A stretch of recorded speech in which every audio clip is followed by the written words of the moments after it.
Good evening, everyone. On behalf of First Church and the John P. Webster Library here at the church, I'd like to welcome you to the inaugural Gertrude Blanks storytelling event.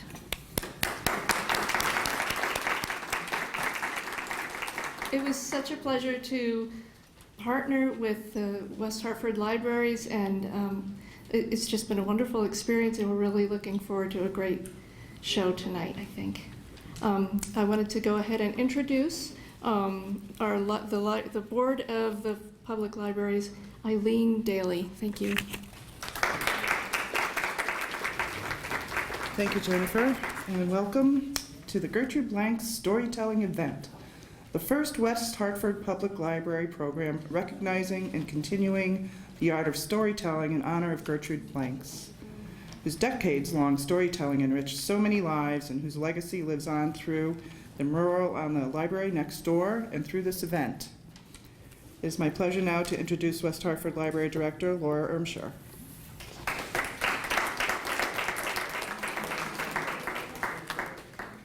Good evening, everyone. Thank you all for being here. I'm so glad you could join us this evening. This is a special event honoring Gertrude Blanks and the art of storytelling. I want to especially thank Mayor Cantor and Councilwoman Billings-Smith. Thank you for joining us, and thank you all for taking time out of your day. We're really happy you're here. To get started, I wanted to share a little bit about the history and art of storytelling. Storytelling is as old as language itself. All cultures and societies have their own way to tell about their experiences, about their past and present. Some of the earliest evidence of stories comes from cave drawings 30 to 40,000 years ago. The drawings appear to represent visual stories from a time long ago. Different cultures use many forms to pass their traditions down from generation to generation, including song, chant, rhyme, epic poetry, and more. Some of the most well-known stories, the Iliad, Tales of Gilgamesh, and Aesop's Fables, began as oral traditions that were passed down by word of mouth until eventually they were written down.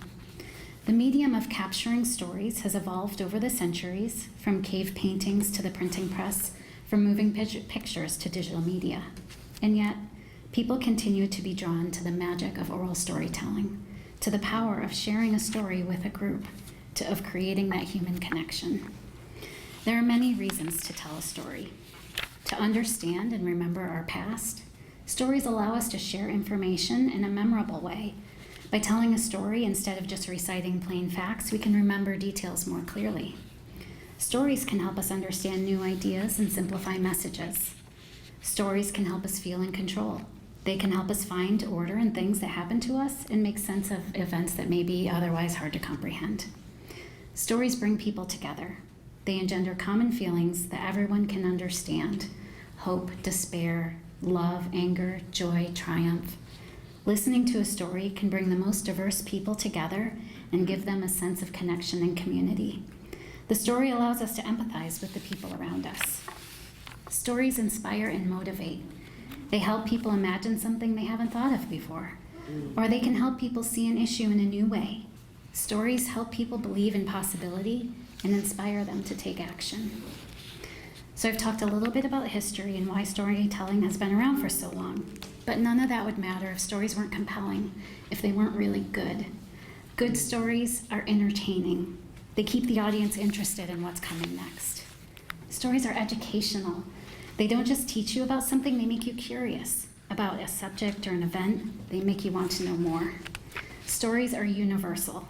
Anyone listening can relate to a story. Even if their experience is different, they can relate to emotion that story inspires. And stories are structured. You may not think of organization when you think of stories, but a good story must have a structure that helps the audience follow along and understand the key points. And good stories are memorable. Whether through inspiration, scandal, or humor, a good story will stick in your mind long after the words are spoken. Tonight, you will hear from three very special storytellers that carry on our shared history of oral tradition. After they share their stories, we will have time for some questions at the end. Rosemary Tate is a community activist and longtime justice, equity, and inclusion champion and advocate of the West Indian Jamaican culture. O.K. Ndebe is an essayist, novelist, and memoirist, and for more than 15 years, he wrote a widely syndicated weekly column on Nigerian politics and culture. And to introduce our first storyteller, I would like to welcome a renowned woman in her own right. Janet Jackson was one of the principal organizers of the West Hartford annual Martin Luther King Jr. Holiday Program and a longstanding and principal member of WASCO, the West Hartford African American Social and Cultural Organization. Please join me in giving a warm welcome to Janet Jackson.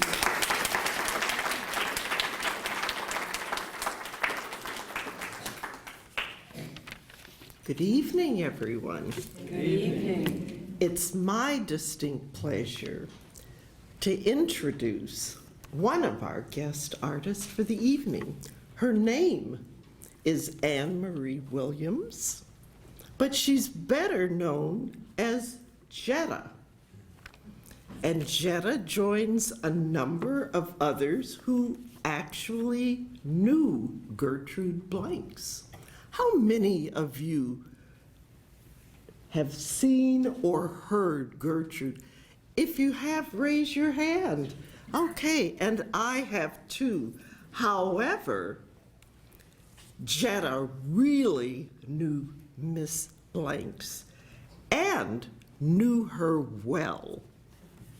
In fact, Gertrude Blanks, who graces the mural on the wall of the library right next door, along with Judy Casperson and Tammy Exum, was Jedda's first living legend. I'm told by Jedda that her living legend project was developed as a way to honor, respect, and capture stories of real people who needed to have their stories told, listened to, and valued by people of all ages who are part of our community. Now, this work fits really nicely with Jedda's Performing Arts Initiative, which is to educate young children through stories, music, and movement. Are we going to see some of all of that tonight? I think so. You think so?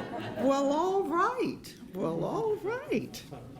Although Jedda's mother wanted her to be a doctor, she earned her BA in early childhood education and minored in psychology and theater at Boston University. She's also pursued graduate studies at the University of Hartford.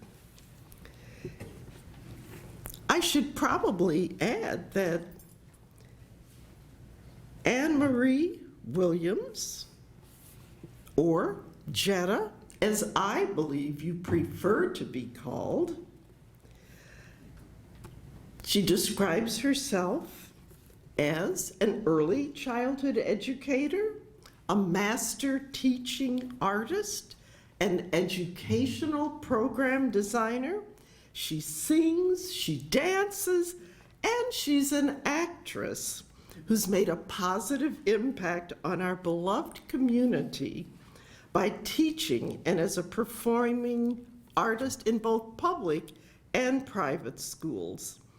Other performing venues include the Hartford Public Library, Playhouse on Park, Catholic Charities, the Village, Commission on the Arts, Connecticut Arts Council, the Village for Families and Children, the Hartford Conservatory, Wadsworth Athenaeum, the Artists Collective, and more. Too many to share.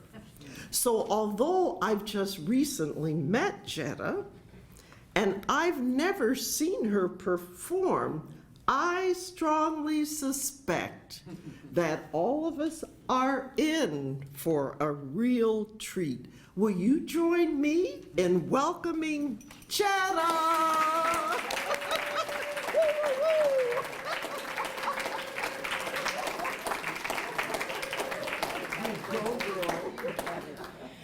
It's exciting to be in the presence of the original Janet Jackson. So I was told. Just loved it. Although my daughter will let you know, I am a staunch Michael Jackson fan.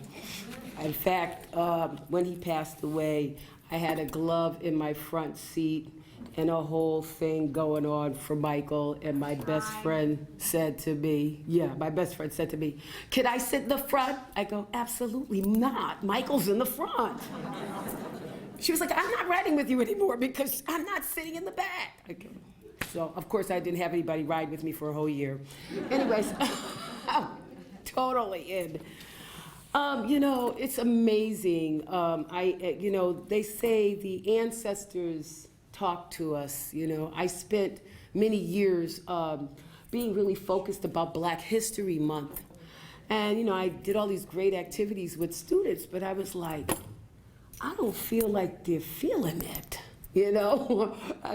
I do love children, and they love me right back. And I was in the store yesterday or the other day, and this little girl walked up and came right next to me, and she was like, and her mother said, "What are you doing over there?" I said, "Oh, I'm a Pied Piper, you didn't know." I draw them to me. And so I, kind of talked, and it made me realize how important it is that my mother gave me this. When I was a little girl, we would have all kind of people over the house, and they were always some kind of kin, even though they really weren't. Aunt so-and-so, uncle so-and-so, this one or that one. They was always family, and they could always correct me, give me direction. I remember Uncle VG, who was no relations to me, caught me running away, and I was running away, and he said, "Where you going, girl?" I said, "I'm running away." He goes, "I'll give you 5 minutes to get back home." I made it home, right? I didn't want him to tell my mama that I ran away because that would get 2 punishments. So one by him and one by her. So I realized the importance of the village, and our children don't have that. I think I was somewhere where I said, where are the elders where I can sit at their feet and hear the pearls of wisdom? And somebody said, "Oh, they're all at the old folks' home." And I said, you know what? That's insulting. I don't like that. And that's what really pushed me to want to tell the stories of our elders that are still here. In fact, I saw a young man yesterday, and he goes, "Yeah, I take my grandmother to church." I said, "Are you getting her stories?" "Yeah," I said. He said, "Okay, yeah, I'm not." But I was like, right. We have to make it an effort that if you are alive enough to sit in the presence of your own elders, you need to be taking down their stories. Their stories are outstanding. You will be surprised at the stories you would get. Well, Gertrude Blanks, I had heard about her. And I said, "Who is she?" Well, my mother sent me away to Catholic school, so I didn't get a chance to be around Gertrude, but I had heard about Gertrude, and so it was on my mission to go see who Gertrude was. And I caught her, out, and I said, "I want to take you out to lunch." And she goes, "Oh, that sounds exciting." Every time you talk to Gertrude, her eyes bust out, and she is just animated. And so I said, "Yeah, I want to take you out." She told me everything. I didn't want to record her because I felt it was going to be embarrassing to record her while I'm trying to capture, the natural storytelling process. So I had to go somewhere and write it all down. I lost it, for hours. I was in a place somewhere. I was actually at a bar, and I was writing it down. And they were like, "What are you doing?" I go, "You're not partying." I go, "No, I got all this up here. I got to write this down, and I need the noise." Because I was raised in a noisy family. So I needed the noise. And so she told me some wonderful things about Hartford. And one of the wonderful things that she told me was a story about her grandmother. So the funny about Gertrude is her mother lived with Mr. Rose, or Mr. Penrose lived in West Hartford. And she was like an indentured servant. She took care of that household. So Gertrude couldn't live with her. Gertrude lived with her grandparents. Now, her grandparents were quite funny. So Gertrude had told me, she said, "Yeah, my grandmother moved every year." I said, like, they had to pick up and move? She goes, "Yeah, they moved every year. My grandfather supported it. We moved every year. We had a new apartment every year."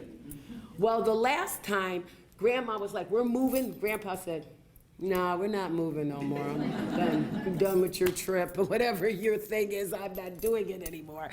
And so I think it was that they were getting too old to move again.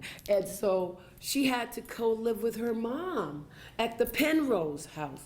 And so when she came in, she says, "It's funny, I still had to go through the back door. But Mr. Penrose brought me to school, and he brought her down to the West Hartford School administration. And when he walked in the door, I could only imagine, he must have been a big guy, and must have had some kind of influence, because he walked in that door and he said, 'I want you to teach her.' And the woman looked at him and said, 'How are we to teach her?' He goes, 'How you teach all the other children in the school.' So apparently he must have been somebody, because she was the first African American to go to Hall High here in the West Hartford district. And so it was she has many stories about her life, but I'm gonna tell you the truth.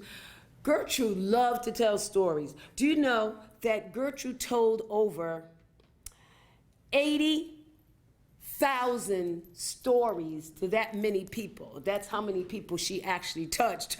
Just to give you a break, she was one of West Hartford Public Library's first outreach, and she did some outreach. You know, I think it was magnificent that she could actually go out and do outreach. They didn't let that stop her because of the color of her skin. She was able to do the outreach. She outreached to places like homes, museums, churches, insurance companies, nursing homes. She went to libraries. She even taught at the Hartford Laundromat. She never stopped telling stories. She always told stories. So when I got to meet her, I said, I gotta honor this woman. Because my friend said, "I thought you was gonna honor Miss Gertrude Blanks." I said, "Yeah, well, what you waiting for?" I said, "You know what, right." In my research, I started looking and I said, she graduated from Hall High. Maybe she was the first one. So I saw Mr. Zatoon, and he did his own research and found out, yes, she was. Brought the picture, came to my Living Legend project. Now, here's the funny about Living Legends. I never know who's performing until like maybe 2 weeks beforehand. I never know who wants to be involved. But when I put up the name, Gertrude Blanks, I had over 13 elders that were about anywhere from 60 to 80 themselves wanted to come and give tribute to Mama Gertrude Blanks. I mean, they showed up, and I was like, wow, I didn't know people knew Mama Gertrude like that. People wanted to sing, people wanted to dance, people wanted to tell. I don't have to plan the activities, because when people want to give love to someone like that, they do that. And there are a lot of elders that I've honored that way. Our first African-American mayor, Mr. Milner, Alvin Carter Sr. I have done Mixer Sean Razi. I mean, I've gone the gamut. If you're 65, you're in the club, you know? So, you're in. I was trying to get in early, but you can't get in early. You just do 65 is the limit.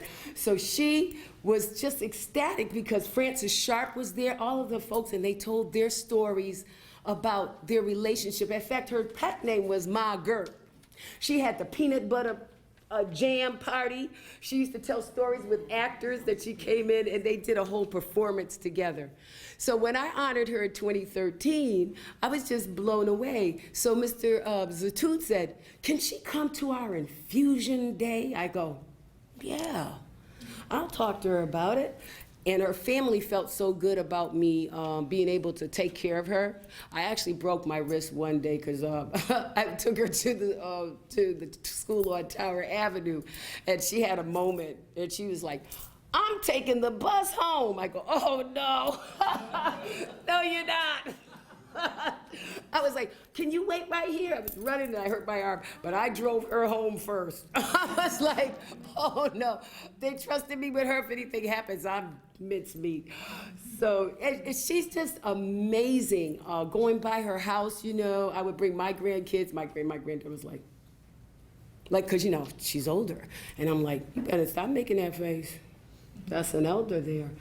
And so her, it was so funny. I brought her here. I brought her to Hall High. So when I get to Hall High, she goes, "This is not my school." I go, "This is not the school?" She goes, "No." I was like, "Okay." So she has this little black bag, and we're sitting in the chairs waiting. You know, the kids are on there doing their thing, and then they found out that we're in the room. So they cut the script so that Mama Gertrude could get on. And so she was holding her bag all nice and tight. And I was like, "It's our turn, Mama." She goes, "I don't think I'm gonna be reading this story in my bag." I go, "I don't think so either." And I don't know what it is, but when she hit the stage, she was another person. Storytelling is a thing that just transforms your life. You become the characters of your stories. I have my own stories, and I have to get knee-deep into them, but I love to tell them when I see them on the faces of my children, you know. I think there's a part of the story where I was in the room and I told the kids, I said, "This girl had a puzzle. She created this very tall castle, and she only needed one piece." And the kids are like, "Oh." She went to go get that piece, but somebody walked in the room. They had the ugly bug on their shoulder, and the ugly bug said to them, "You should go knock that castle down." And you should see the kids. And she walked over and she touched it, and those pieces went up, and everything came down. Oh, no! And it's hilarious when you see the kids, because they know what it's about when you knock the castle down. That's real. You know, for us, it's just a castle on the ground. For children, it's a big deal. They took a lot of time to put all those pieces together to make that specific puzzle. And so I got a lot of that from Mama Gertrude, because as soon as she hits the stage, she becomes light and love. And I didn't know what she was gonna say up there, be honest. But she became just this, and she inspired the children. You could not hear a pin drop. I think Gail told me it was, 500 children in there? I've never heard 500 children be quiet. They didn't make a pin drop. Such respect. And that's what Living Legends is really all about. Helping the children to see that they have a village, that they have people that are right here that they can go to. When I honored the elders and I had them all, the young youth had interviewed them, one little girl came up to Thurman Milner, our former mayor, and she goes, "So, you wanted to be the mayor?"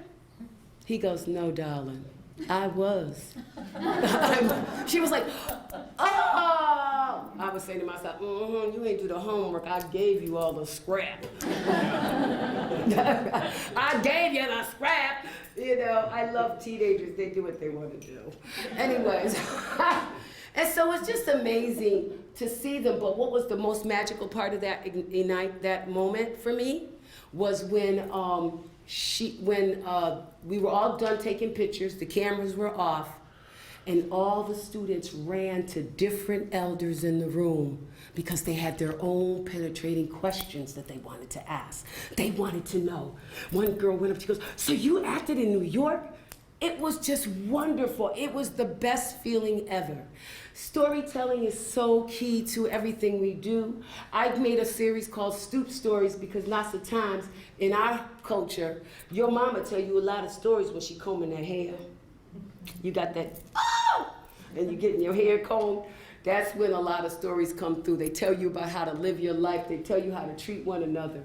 I'm gonna share one story with you, and it's called Splat. And this is Mama Gertrude's story. It's really not mine. But just to give you a taste, she established, I gotta give you her little blah. She established her history with Hartford Public Library. She was the featured guest on the Ranger Andy show. She was the creator of the Peanut Butter Players. She was an actress with the Hartford Stage and Artist Collective. She was a Hartford Public School greatest storyteller, the grandparent program for 2004 and 9, Sister Mary Jeer Award for Bethel AMEZ Church, NAACP Recognition of Appreciation in 1987 and 2003, Hartford Board of Education Grandparent Program, William David Graham Metropolitan AME Zion Church, Faith SDA Church, Outstanding Contribution to the North End Community, Shiloh Baptist Church Woman of the Year, Union Baptist Church Appreciation, Greater Hartford Area Council, Legacy Award, 1994-1998, Colin Bennett Marcus Garvey Award, State of Connecticut Community Service Award, State of Connecticut Scholarship, Kayla Rue's Living Legend, 2013, I'm on the list. Parkville Senior Center Black History Month honoree and proclamation by Mayor Segura and State of Connecticut. So here's her little story, and it's called All of a Sudden, Something Went Splat. I was at church that day, and I was so excited somebody was interested in me. I had a brand new hat. Oh, I must have put it on a million ways. I turned it this way, and I turned it that way, and I put it on, and he was waiting for me in the vestibule. And I came upstairs, and he looked at me, and we looked at each other, and we wanted to go for a walk, and so we walked all the way down to Pratt Street. Now, Pratt Street really didn't have any shops on it for men, but he was nice enough to walk with me, and well, we were walking together and looking at each other, and I was looking at him, and he was looking at me, and we were looking at each other, and then flat! Something splattered on my brand new hat, and it dripped down the side onto my nose, and it even touched my brand new rose. And well, I didn't know what to do, but in those days, girls had handkerchiefs, so I took my handkerchief out. And I wiped it off, and it just kind of smeared. And he started to laugh. And then I started to laugh. And then we started to laugh together. It was okay to be silly and in love. That's a story she shared.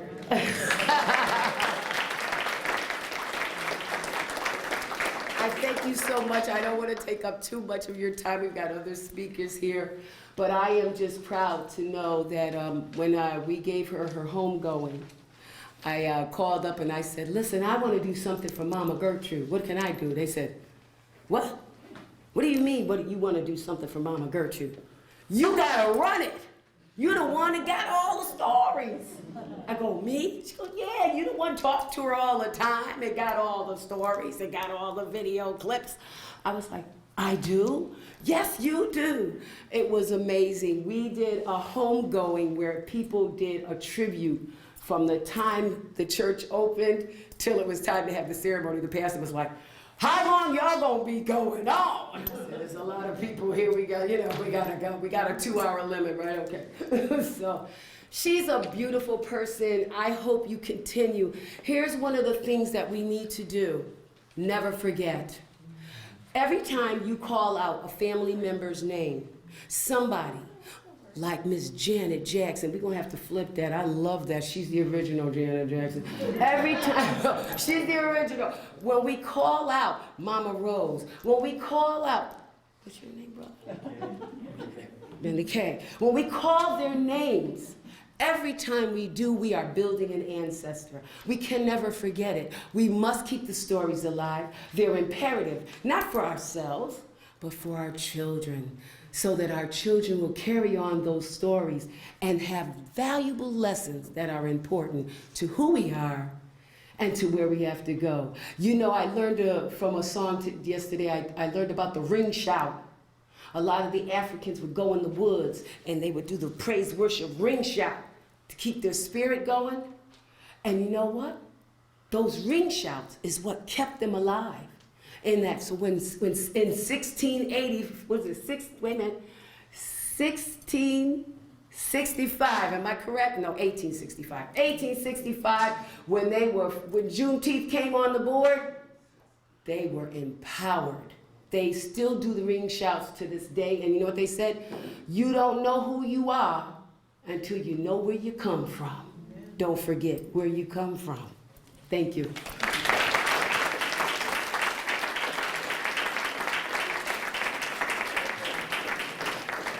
Thank you so much, Jedda. Please join me in welcoming our next storyteller, Rosemary Tate.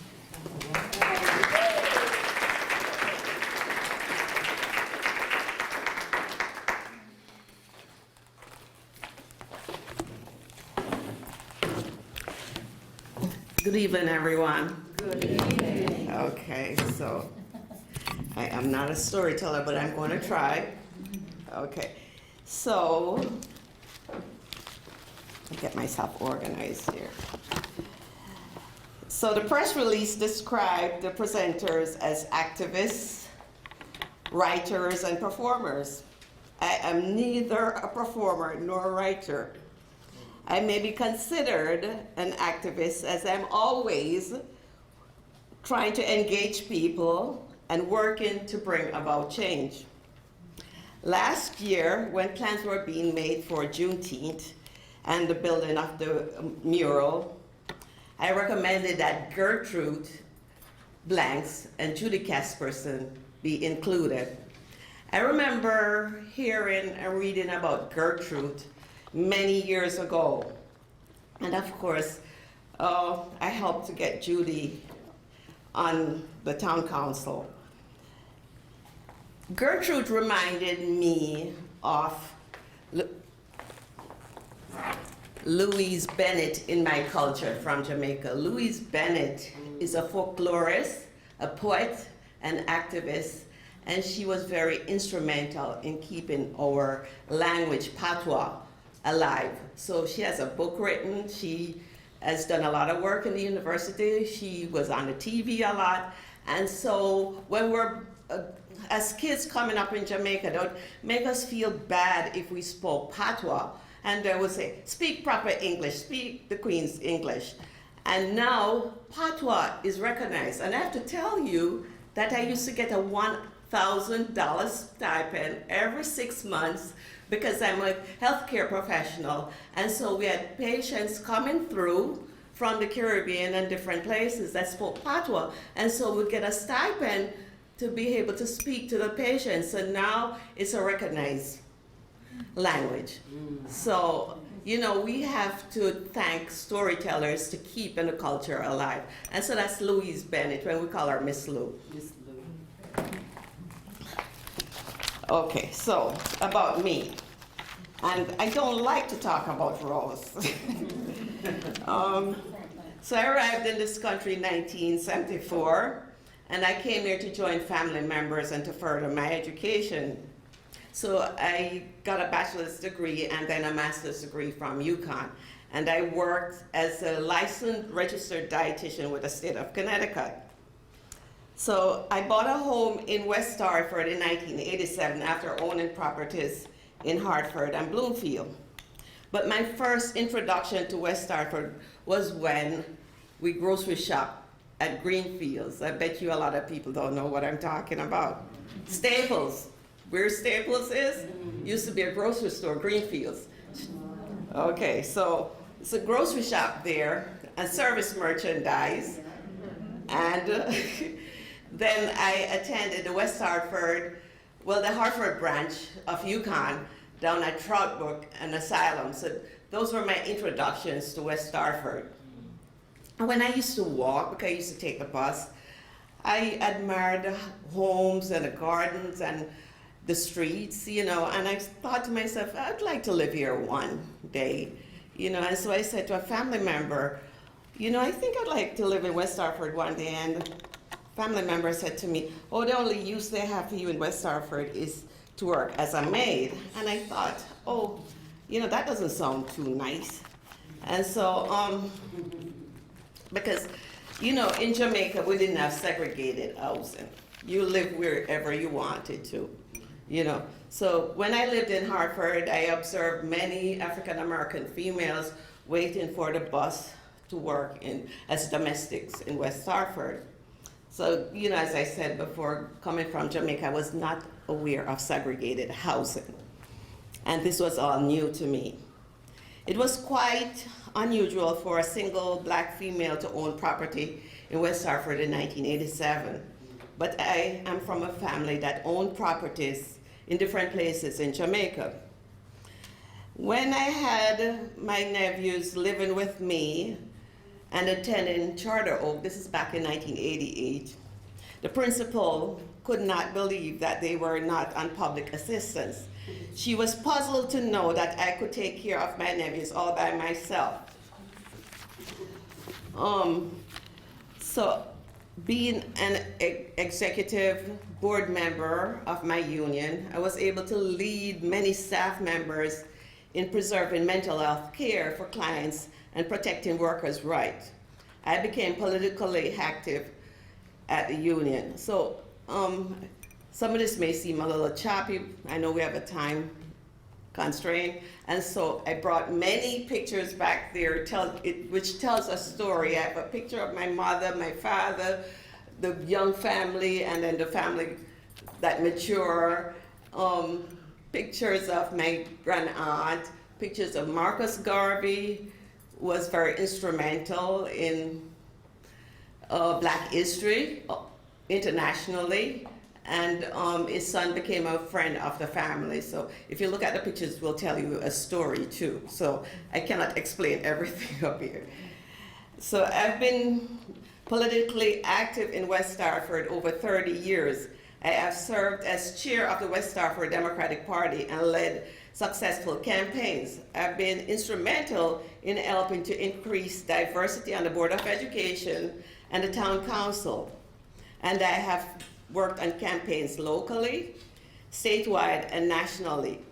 My mother, Ethel Tate, was always political in Jamaica and kept abreast of political issues in this country and voted in every election cycle.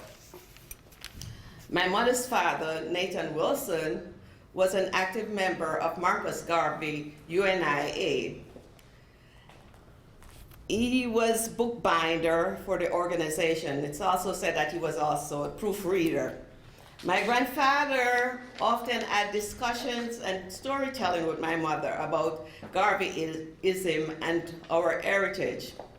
My mother, in turn, told us stories about Garvey movement and our heritage. So stories don't have to come from strangers. It's passed on from generation to generation. So I admire and emulate Garvey because he made great strides. He opened our eyes and pushed for self-reliance, acceptance, and pride. Garvey was able to mobilize thousands of followers in the United States, the Caribbean, England, South America. He believed in commerce, trade, and self-reliance. He was deported by the United States government at some point. He then moved to Jamaica and then to Great Britain, and then he died in England. The Jamaican government had his remains brought to Jamaica, and he's buried at our era circle.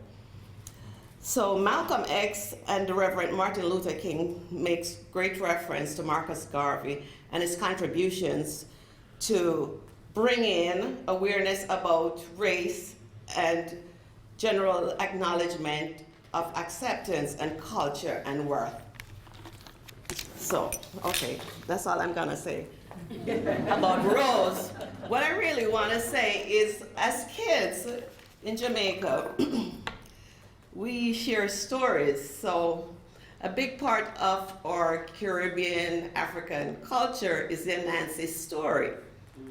And so I just wanna I would like to tell two stories, but if we run out of time, then I just tell one. And I also have a Duppy story, which is a ghost story that I want to say.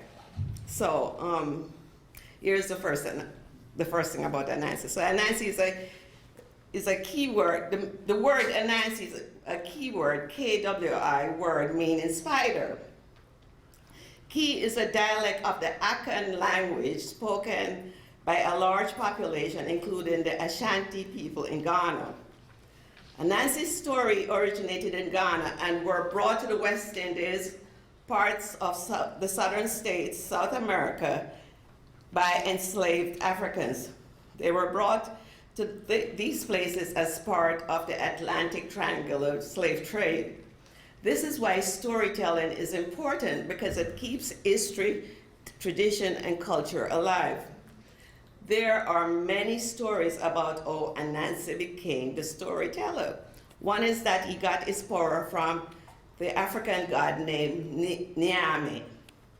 Another story describes him getting beaten up by a rival and his body gets transformed into a spider. So the word Nancy in the key language means spider. Okay, so I'm gonna go just a little bit further. So they say Spider-Man. The idea about Spider-Man comes from Anansi because he is so smart. Anansi is so self-sufficient. He figures out how to web and make a home and his food and how to protect himself, and he catches his rivals, and he just builds a whole territory that provides everything for himself. And so he outsmarts everybody. So, okay, is Anansi a trickster or a teacher? I would say both. He is usually described as a trickster, cunning, crafty, but very smart and witty. While growing up in Jamaica, the children would exchange Anansi stories. They were told on the veranda or in the backyard. Most Jamaicans can tell you their favorite Anansi stories. These stories kept our African Jamaican culture alive. As children, we never called Spider their name. We just called them Anansi. It was there's an Anansi there, you know. I don't remember anyone ever killing or harming any spider. So another important person worth mentioning in storytelling from Africa is a griot, G-R-I-O-T. The griot is a person that tells stories of traditions, weddings, family lineage, leadership, and important occurrences. They perform in word and song. This is usually done by men and is passed down from generation to generation. They are instrumentalists also and play several string instruments or a form of the xylophone. Gertrude Blanks was a modern-day griot, and we thank her for keeping the tradition alive. Now, I'm ready to tell this story. Where's my board? So I'm gonna name the story. So it is Do Make Me See, but in patois it's Do Make Me See. Everybody wanna say Do Make Me See? Okay, all right. So one day, Brother Nancy was cooking some rice and peas. So we don't say rice and beans, we say rice and peas. So, Gungo peas and rice. well, yeah, it could be gungo peas and rice, or red kidney beans and rice, with coconut milk and thyme and scallion. And so Brother Dog came to Brother Nancy when he cooked the rice, and Brother Nancy was about to eat. And so Brother Dog said to Brother Nancy, "What a pretty little pot." So Brother Nancy says, "Don't call my pot pretty little pot, call it Do Make Me See." So he shared some of the food with Brother Dog. So then Brother Dog thought, "Oh, this food is so delicious, I'd like to use this pot." So, Brother Nancy, can I borrow the pot? "Sure, you can borrow the pot, but I'm warning you, when you use it, do not wash the pot. And when you want it to cook, say, Do Make Me See." do make me see, okay? So, Brother Dog took the pot and skipping home, went home and cooked and brought the pot home to his wife and children, and he said to the pot, do make me see, and he cooked some really nice rice and peas. But the idiot that he is, he went and washed the pot. So that the pot wouldn't cook any more rice and peas. So then he brought the pot back to Brother Nancy. So Brother and Nancy realized what happened. He didn't say anything to him. So then Brother and Nancy had a switch. Everybody know what a switch is? Mm-hmm. Okay, it's like a branch from the tree that they used to prod animals or beat kids or beat whatever.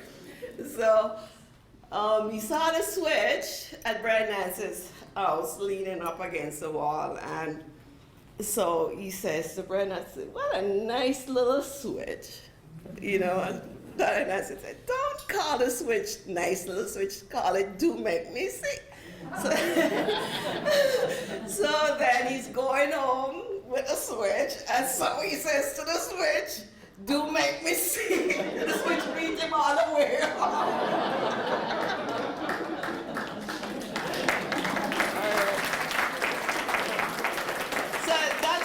One is a genuine one from growing up, in the backyard. We had a big yard, like 3/4 acres or an acre. So as kids, we sat in the backyard. So I don't know how we're doing with time. We have enough time? A little bit. A little bit, okay. So the next Anansi story, I got it from this article, Anansi, the spider, trickster or teacher. And so,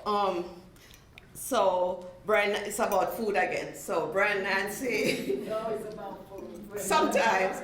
So Brother Nancy was having lunch, and so Brother Turtle came and saw Nancy with some food, and so he asked Brother Nancy if he could have some of the food, and so Brother Nancy said yes, but you have to go and wash your hands.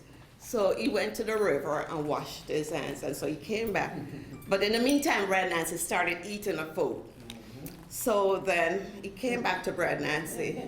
Brother Nancy said, but your hands still are not clean. Go back and wash your hands. So he went to the river and washed his hands. And this time he walked on the grass so they wouldn't get soiled. So then when he came, just a little tiny bit of food was left. And so he ate it. But anyway, he thanked Brother Nancy for giving him some of the food. So then Brother Turtle wanted to return the favor, so he invites Brother Nancy to lunch. So he says, Brother Nancy, I'm inviting you to lunch, but when you come, my house is under the water. So I just want you to know that it's under the water. So Brother Nancy started his journey, and he went and he jumped in the water. He tried to swim in the water to get to Brother Turtle's house under the water. He couldn't make it. He was just too light. So then he thought to himself he had a jacket. So he got some some stones, and put in the pocket. And so he was able to dive down and go to the house. So then he sat down around the table to eat. And so, and the food is ready and everything. And so, but Brother Turtle said, but I'm sorry, at this house, we don't allow jackets around the table. So then he took the jacket off, and so it was too light, so he floated up to the top, so he didn't get in the food. All right, can I tell the Duffy story? One, okay, all right. So, all right, so I'm not gonna be too long. Okay, so in our culture in Jamaica, we believe in golf. It's part of our culture. And so we sometimes we'll see a bird or a butterfly or even like a human form and say what we call duppy. And duppy is an African word that means ghost or spirit. So some people are really afraid of duppies. And we also believe in dreams. So when we'll say, our father or uncle or aunt dreamt to us. That's what we say. So they're always around us, And some people, if they think that duppies are around, they'll burn frankincense and myrrh, or turn the furniture around, or they'll cuss at them and tell them to leave, or if you're here for good, fine. If you're here for bad, go. So, so we feed our dead relatives, and so let's say if we're having a dinner, especially if it's a large gathering, we sprinkle some of the rum, overproof rum or wine, and call their name. Here, Daddy, here's a drink, and we sprinkle some around. And I do this. In our family, we do this. And we also believe that some people are gifted to see duppies. I'm one of those people. And we are told by our parents that duppies start walking at 6 o'clock in the evening until 6 in the morning. So be inside. Guess that's why we are protecting the kids. So many duppy stories are usually told by adults. So my Aunt Bertha, there's a picture of her back there. She and Aunt Eva, they're my grandaunts. So the story is one evening, Bertha and Eva was walking, taking a shortcut across the graveyard. And so while walking across the graveyard, they heard a crackling sound, like the soil and the stones are moving and everything. And so then they said they saw like a dove, like doves, 2 doves from the earth, and they flew up in the air. And they looked at each other, and they were really, really scared, and they ran fast as they could. And while they were running, they felt their head growing bigger and bigger, and like ovens were on the side while they were running, and they ran, and they were so afraid. And then they got home, and their mother, they say that she dropped 2 grains of coarse salt, which is sea salt, in their mouths. And then they went to bed, and the following morning they got up, and so the mother asked them what happened, and they told her what happened, and she says, "Well, I told you guys not to take shortcuts through the cemetery." So they claim that the grave was the grave of a person that had recently died and buried. So that's my duppy story. Thank you for listening.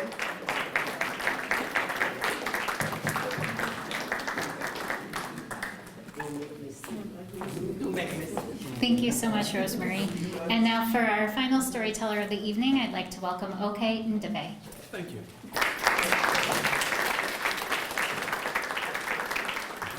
Good evening. We're going to do better than that. All right? It's all right. Good evening. Brilliant. So this is a beautiful day, and I'll tell you why. Of course, part of it is the person that we're here to celebrate, Gertrude Blanks. Indeed, an extraordinary personality, and you did a fantastic job of making her come alive. So thank you very, very much. Today is also my wife's birthday. All right? And so I'd like you to join me in expressing gratitude to my wife, who gave me permission to keep making dinner for her tonight in her to come tell stories. So Sherry, could you please?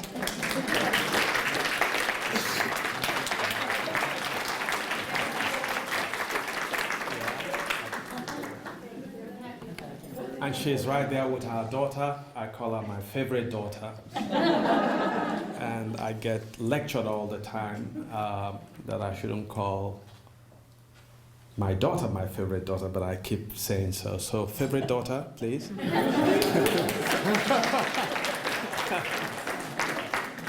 All right, storytelling. My wife and I were talking yesterday, and she said, "What story are you going to tell?" And I told her, well, I don't decide what to say until I stand, because I like the spirit, as it were, to dictate what I say and do, right? But I like just the beautiful accent on storytelling, the art of storytelling. I tell my students that stories are very, very important, because stories mean that you have a voice. And so each time that I teach the very first class, every student in class has to introduce themselves with a story. And I begin by modeling it. And I tell my students that it is when you have a voice, it's when you have a voice, and when you can express that voice, that you become a full citizen in any space. Otherwise, you are not a citizen. So it is important for us to cultivate the habit of speaking, of telling stories.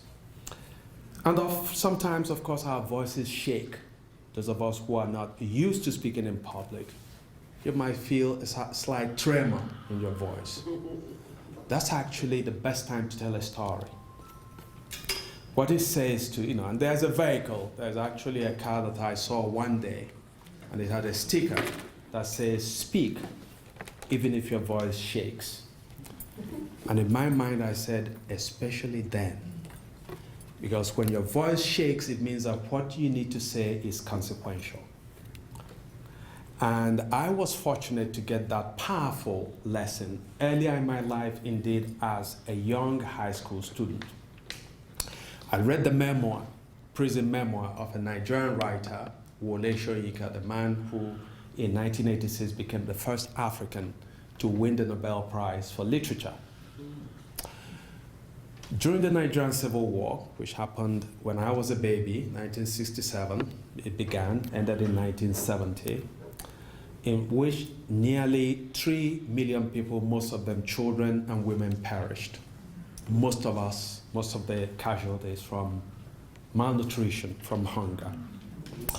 Wole Soyinka, because of his defiance of the country's movement toward war, because of his open criticism of the government for the injustice that ultimately propelled the nation into war, he was then arrested and kept for 22 months, most of it in solitary confinement.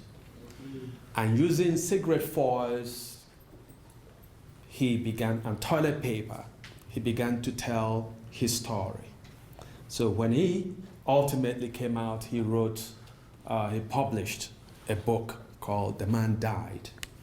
And in this book, which I read as a high school student, he had a line that the man dies in all who keeps silent in the face of tyranny. The man dies in all who keeps silent in the face of tyranny. When I read that line, it changed my life. It changed my life.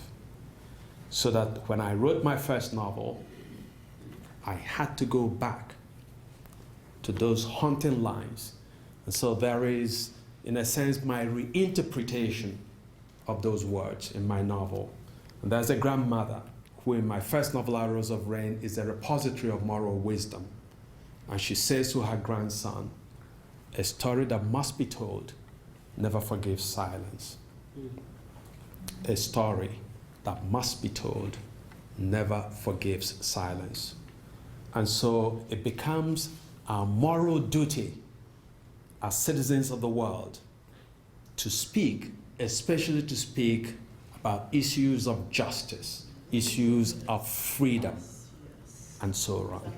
To speak and to act, especially when speech is imperative, especially in those situations when we feel a temptation to relapse into silence.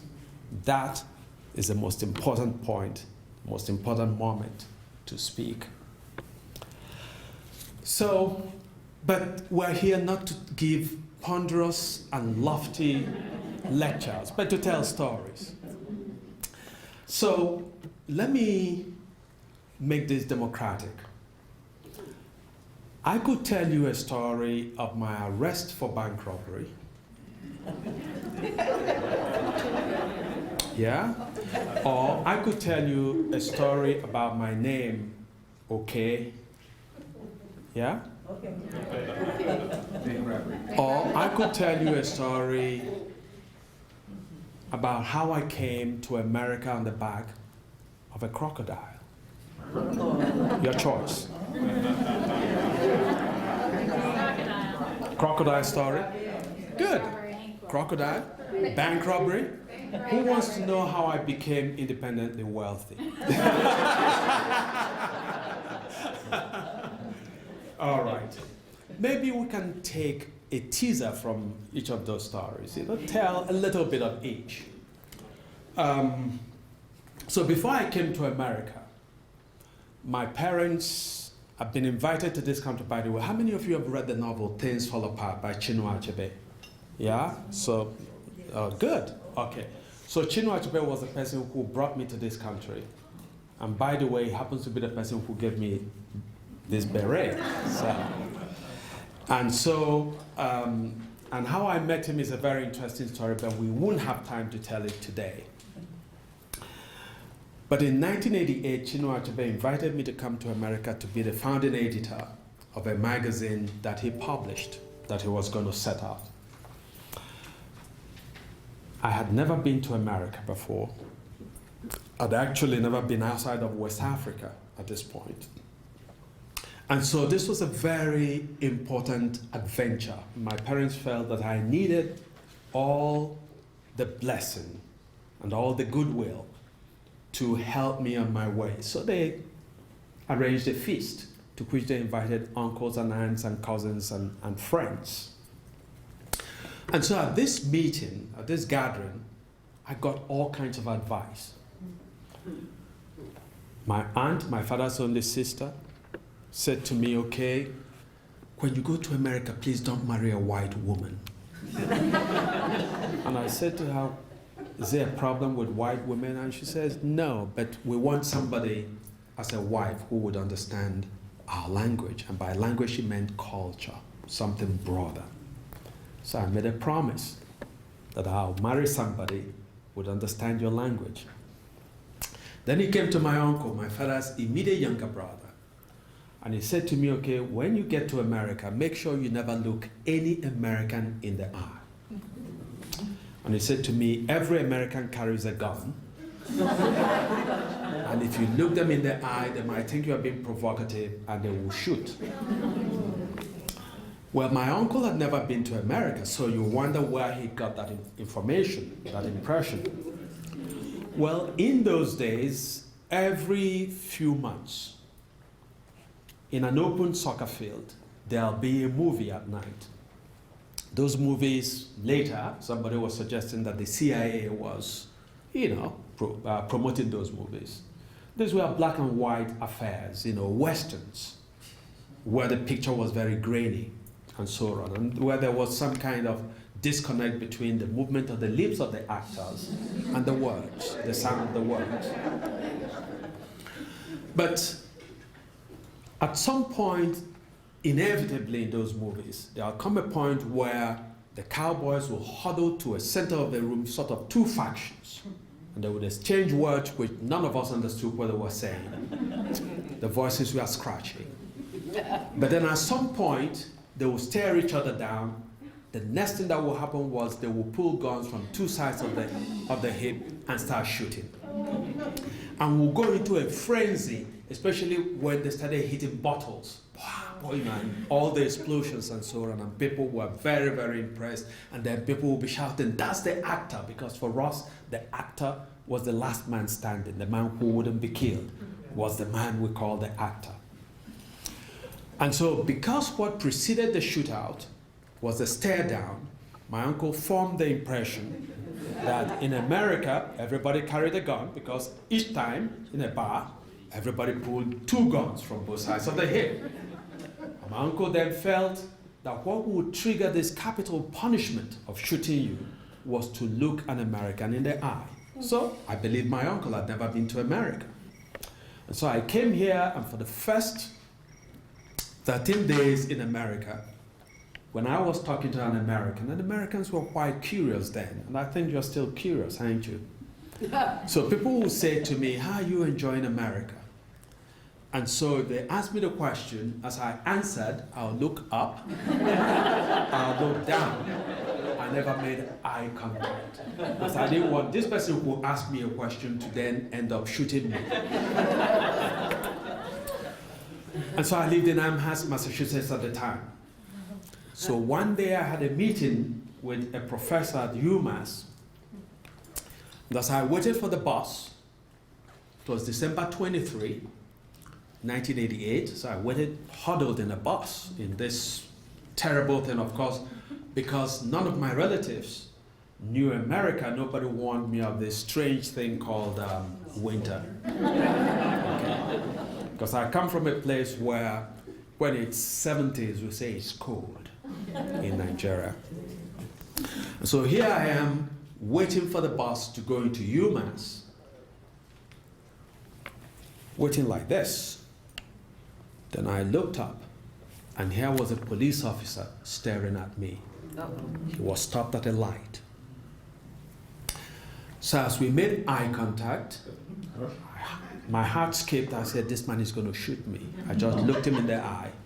So I made a dramatic gesture of looking away as a way of assuring the officer that I did not mean to provoke him by making eye contact. Well, so I was looking down now. The light turned green. The officer pulled forward and turned into a side street. So I said, I dodged a bullet. Well, 2 minutes later, somebody tapped me on the shoulder. I whirled around, and here was a police officer. And he said to me, sir, do you mind coming to the back of the bus stop? This is a plexiglass bus stop. So I come from a country, Nigeria, where nobody in uniform, much less a police officer, will say sir to you, much less use the phraseology, do you mind? They will pull or push you where they want you. So because this man said sir to me, and because he said, do you mind? I thought I had a choice in the matter. I thought I could say to him, I'm in a hurry, I can't meet you right away. But on second thought, I said, this man is quite genial, so I might as well meet him. So I said, I don't mind. So I stepped to the back of the bus stop, and of course I was aware that everybody else turned around, panned around to see the drama that was going to play out. So this man, tall fellow, folded his hands and said to me, sir, you know what this is about, right? I knew what it was about. I had looked him in the eye. I knew that. But I said, if I confess that I looked him in the eye, then he will have the constitutional American right to shoot me. And I'm not going to give him that. So I said, no, I don't know what this is about. And he said to me, sir, are you sure you don't know what this is about? And I felt the moment where I said, maybe if I confess, he will be kind. But I didn't want to take the risk, so I insisted that I didn't know what it was all about. Then the officer said, sir, there's been a bank robbery and you fit the description. Oh, no. And of course my heart went. And so I began to speak volubly. I said, I just came to this country 13 days ago. I've not been inside a bank. I wouldn't know how to rob a bank even if I had the mind to do so. And I went on and on and on. And he said to me finally, he said, do you have identification? I said, no. He said, why not? I said, well, my only form of identification at the time was my passport. I said, I didn't carry it on me because I could lose it. Right. And he said to me, sir, do you mind if I frisk you? Well, frisk wasn't part of my vocabulary at the time, but somehow I knew that whatever frisk meant, it might have meant, do you mind if I shoot you? But somehow I knew that whatever frisk meant, that I had no choice in the matter. So I said to him, I don't mind. So he asked me to throw my hands up. I did. And he patted me down, convinced now that I had no weapons of mass destruction. He said to me, do you mind me taking you to your apartment, to your house, because I'd like to see your passport? So, again, a moment of profound terror. I said to myself, this man wants to drive me to some isolated corner and kill me. So I considered my options. One option was to start shrieking, screaming, asking people to come to my rescue. But a sense of dignity would not let me go there. The other choice was to just run. But as I considered that, I saw a gun upholstered to the man's hip, and I said, I'm not going to make it faster than this gun. So I said, listen, if this man wants to kill me, I must die with dignity. So I said, sure, let's go.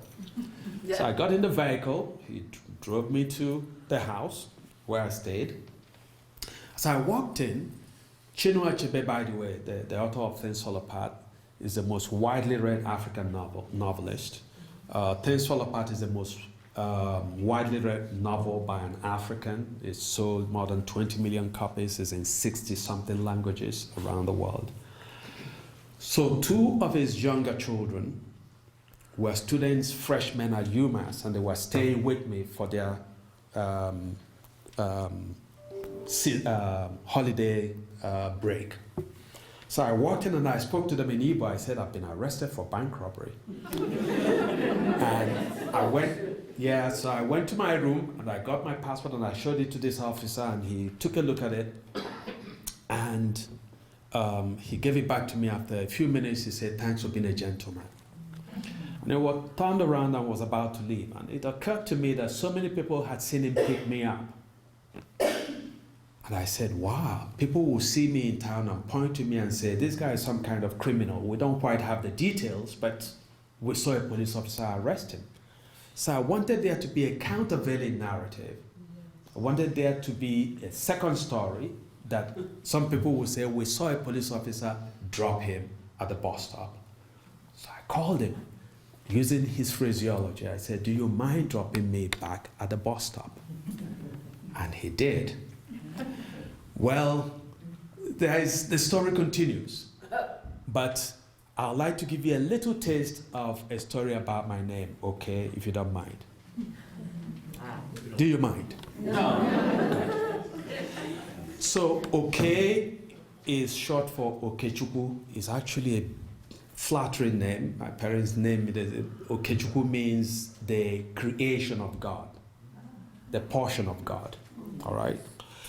And it's a fairly common name. If I showed you my phone and I went to OK, you see I have at least 15 OKs on my phone, all right, my contact list. So it's a fairly common Igbo name. Then I came to this country and I began to have fun with my name.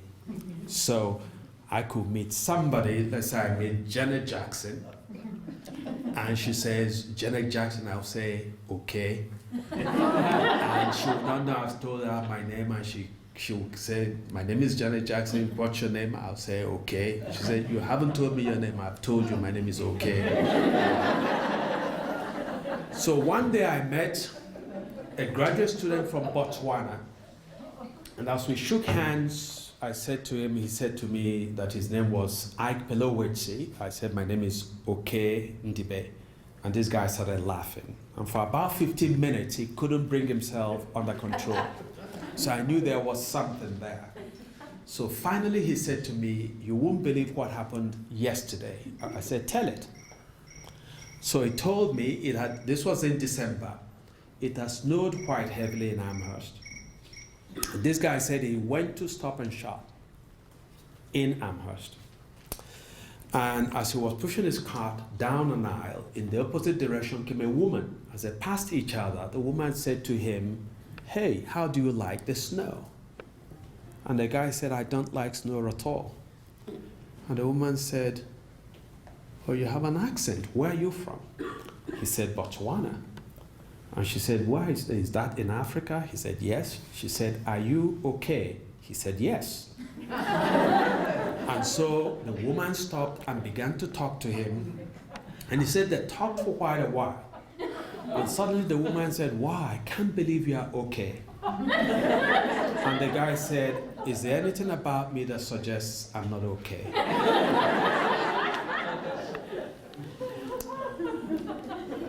And the woman said, well, it's just that I've heard lots of stories about you. And he said, you have? The woman said, yeah. And he said, like, what story? The woman said, well, I hear that you are in town to edit an international magazine. And the guy said, that's not true, I'm a graduate student. And then the woman said, but you said you were okay. And the guy said, yes, I'm fine. And the woman said, oh, I'm sorry, there's actually somebody in town whose name is okay, so when I thought that's who you were. As they parted, the guy said that he felt that what had happened was that the woman wanted to pick him up. And he said he was willing to be picked up. And he felt that the woman changed her mind through their interaction and came up with this silly story about somebody named Okay. So the very next day he met me. And that's why when we shook hands and I said, my name is Okay, he couldn't stop. Thank you very much.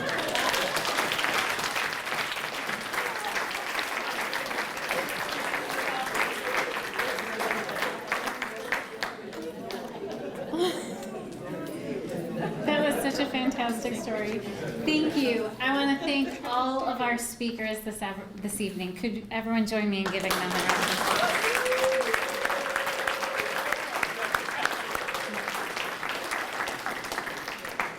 I hope that you found those stories were entertaining, educational, and above all memorable. And maybe you're inspired to tell your own story. The staff at the West Hartford Public Library put together some resources on the art of storytelling. We left a bookmark in your chair. You can follow the QR code, go to our website, or just call a librarian and ask, and we can help you get started. Tonight's event was made possible by the Thomas F. Kilfoyle Memorial Bequest of the West Hartford Library Foundation. I'd like to thank the committee that worked with the library staff to put this event together. Library board members Gail Crockett and Jill Spear. Thank you. And Library Foundation Chair Chuck Corsi. Thank you. Along with Carol Waxman and Pramod Pradhan, this team put a lot of hours into this, and I just want to thank them for their efforts. I also want to thank First Church and Jennifer for welcoming us and letting us use their space. They're an incredible community partner, and we're so happy to work with them. And thank you all for coming. I hope you had a nice time tonight. We're so pleased to see you, and please have a good night.